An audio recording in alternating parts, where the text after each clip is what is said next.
Okay, hivi ni aina tano ya vyakula kwa mtu alika na punyeto au wengine wanaita masturbation.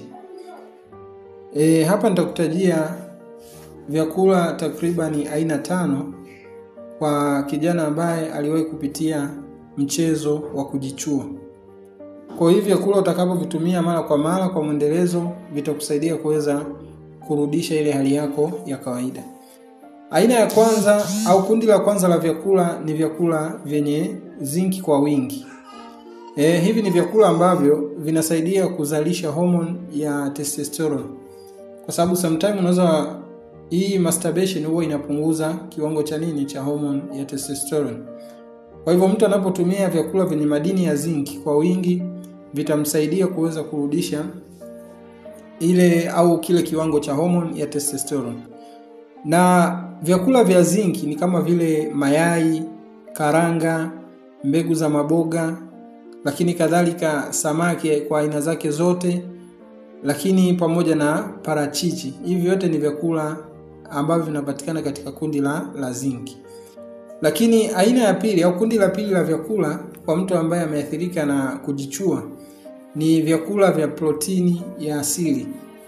Mtu ambaye ameathirika na kujichua anatakiwa atumie sana vyakula vya protini. Na vyakula vya protini faida yake kubwa huwa vinasaidia kujenga mwili na kurejesha nguvu. Kwa hivyo kama mtu alifanya masturbation ikapelekea kuathiri ile misuli ya mashine yake, anapotumia vyakula vya protini inaenda kusaidia au inaenda kurecover ile misuli ambayo imedhoofika. Inarudi katika nini? Katika hali yake. Kwa kama alikuwa anawahi kufika kileleni atakuwa na uwezo wa kwenda kwa muda mrefu. Vyakula vya protini kama vile maharage, njugu, nyama ya kuku, unaona? Lakini kadhalika nyama ya ng'ombe, nyama ya mbuzi, zote hizo ni protini. Samaki, maini na mfano wa vyakula kama hivyo. Lakini kadhalika maziwa, hivyo ni vyakula vya protini. Kwa hiyo tumia sana vyakula hivyo, vitakusaidia kurejesha mashine yako katika hali ya kawaida. Kadhalika kundi lingine la vyakula ambavyo vitakusaidia wewe ambaye uliathirika na kujichua ni matunda yenye madini na vitamin. Matunda yenye madini na vitamin nyingi. Haya matunda yenye vitamin au yenye madini na vitamin yenyewe haya husaidia kuondoa sumu mwilini na kurekebisha kiwango cha hormone. Unapotumia matunda yenye vitamin na madini kwa wingi yatakusaidia kuondoa sumu mwilini, lakini kadhalika kurekebisha hormone. Kwa hiyo hii ni muhimu sana kwa mtu ambaye amejichua au amefanya masturbation. Na tunaposema matunda yenye madini na vitamin ni kama vile ndizi au tunaweza tukasema matunda yote tu kwa ujumla. Lakini hapa matunda muhimu zaidi ni kama vile ndizi, kwa sababu ndizi zinasaidia kuongeza hormone ya serotonin, lakini kadhalika zinasaidia kuongeza hormone ya furaha. Kama masturbation labda ilikuathiri kwenye upande wa saikolojia, ndizi itakusaidia kuweza kuweka saikolojia yako sawa. Kadhalika tikiti maji, ili tunda linasaidia kuongeza mzunguko wa damu. Matunda kama embe, chungwa, papai, yote hayo tumia yatakusaidia kuweza kukurudisha katika hali yako. Lakini matunda yote kwa ujumla yana faida. Kama hauna changamoto yote ya kiafya, basi tumia matunda yote kwa ujumla, yana faida katika afya ya tendo la ndoa. Kadhalika kundi lingine la kutumia kwa mtu ambaye ameathirika na masturbation ni mboga za majani. Hakikisha unatumia sana mboga za majani. Siku isiishe haujatumia mboga za majani, kwa sababu mboga za majani husaidia kusafisha damu, lakini kadhalika vinasaidia ini kuweza kufanya kazi vizuri. Na mboga za majani hapa tunamaanisha mboga kama mchicha, spinach, sukuma wiki, broccoli. Hizi zote ni mboga ambazo zinapatikana masokoni. Broccoli ukienda masoko yale makubwa zinapatikana. Kwa hiyo jitahidi kila siku utumie mboga hizi. Na unapozipika hakikisha uzipiki na mafuta mabaya, lakini kadhalika usizipike sana ili kuweza kupata yale madini.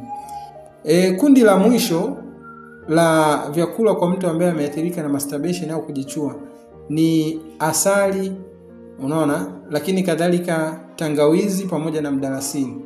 Yaani ni combination ambao ukichanganya asali, tangawizi pamoja na na mdalasini. Huu mchanganyiko unasaidia nguvu za kiume na kuamsha hisia. Kwa kama masturbation ilipelekea kupoteza hisia au kudhoofika kwa misuli, huu mchanganyiko utakusaidia kurudisha ile nguvu na kuongeza hisia. Lakini pamoja na hivyo, kwa huu mchanganyiko unaweza kuwa unautumia kama chai. Unapika tu kama kawaida kama chai, unapoweka viungo vya chai, baada ya kuweka sukari unaweka nini? Asali. Tangawizi na mdalasini vinakuwa ni kama nini? Vinakuwa ni kama viungo. Na unakuwa unatumia ile chai asubuhi na jioni, itakusaidia kurejesha katika hali ya kawaida.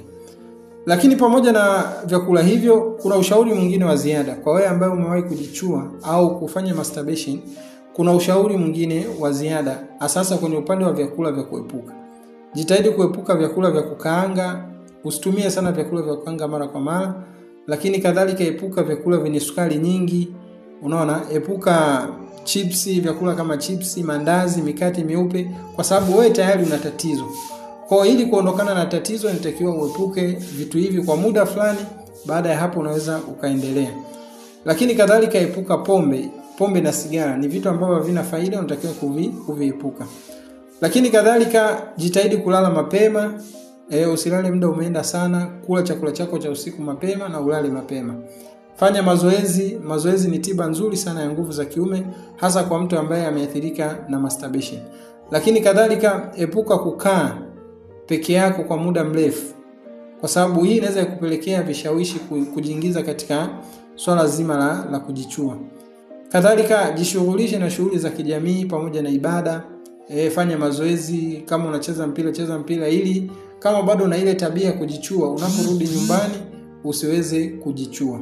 Kwa hayo ndio mambo ambayo ya kuzingatia kwa mtu ambaye amefanya au amewahi kufanya hiki kitendo cha masturbation au kujichua. Kwa ushauri zaidi unaweza ukawasiliana nami kwa namba 0678 09 4602. Mimi naitwa Dr. Mpangalala. Unaweza kanipigia tukashauriana zaidi.